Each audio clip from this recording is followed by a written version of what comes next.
When you think of extreme wealth, tech moguls and hedge fund billionaires might come to mind. But there's a class of ultra-rich whose fortunes go beyond companies, Arab royalty. Today, we're breaking down the richest Arab kings on earth. How rich are they really? Where does the money come from? And what do they do with it? Let's get into it. Richest Arab kings on earth. 1. King Salman of Saudi Arabia. First up, King Salman bin Abdulaziz Al Saud, ruler of Saudi Arabia. His personal net worth is estimated around $18 billion, but that's just a sliver of what the royal family controls. The House of Saud, one of the wealthiest royal dynasties on earth, is estimated to have a combined net worth exceeding $100 billion. Most of this comes from, no surprise, oil.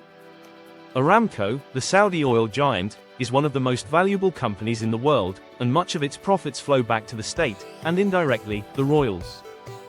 King Salman has ruled since 2015, overseeing dramatic changes.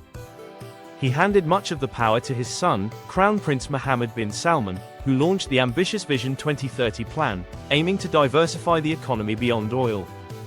But even with these reforms, oil wealth continues to bankroll royal palaces, private planes, and billion-dollar investments worldwide.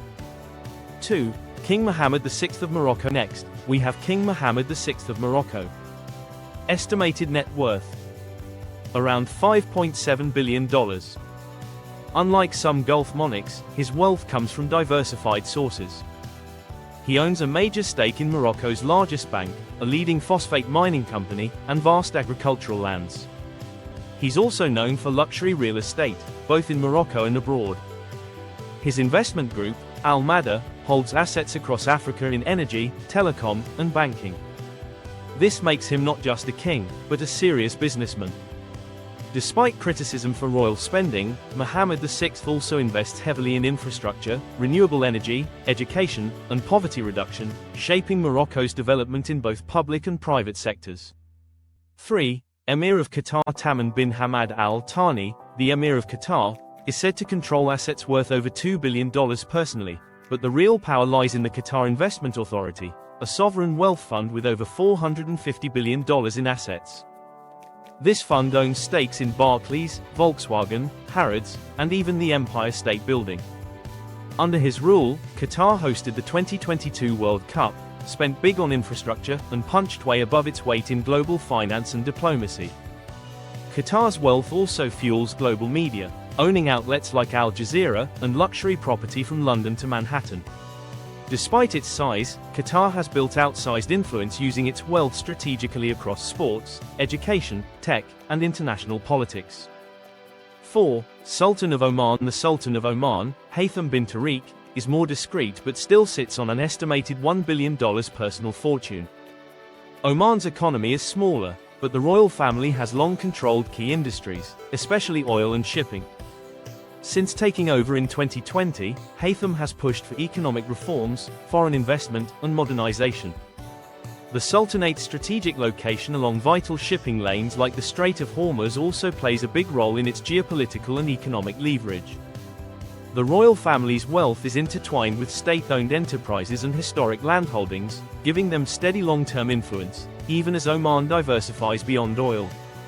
5. Other royals and wealth insights. Other prominent royals include the rulers of the United Arab Emirates, like Sheikh Mohammed bin Zayed of Abu Dhabi and Sheikh Mohammed bin Rashid of Dubai. Exact net worths are hard to verify, but both control major investment funds. Sheikh Mohammed of Dubai is behind Dubai Holding and Emirates Group, while Abu Dhabi's wealth is channeled through Mubadala and the Abu Dhabi Investment Authority, managing nearly $1 trillion in assets. Beyond money, these rulers also control critical geopolitical influence, media empires, and military alliances.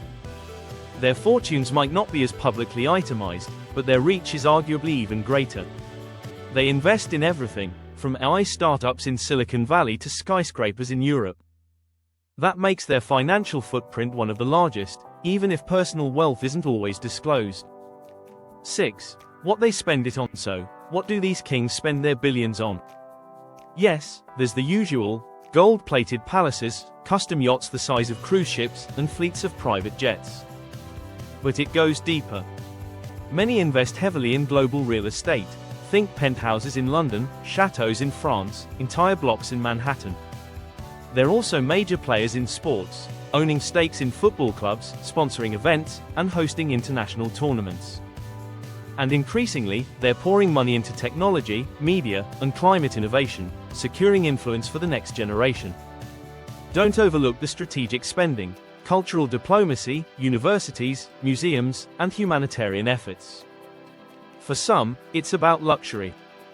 For others, it's legacy. From oil to empire-level investments, the Arab kings aren't just rich, they're global power players.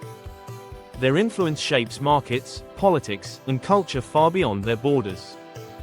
Who do you think is the most powerful among them? Drop your thoughts in the comments, and don't forget to like and subscribe for more deep dives into the world of power and money.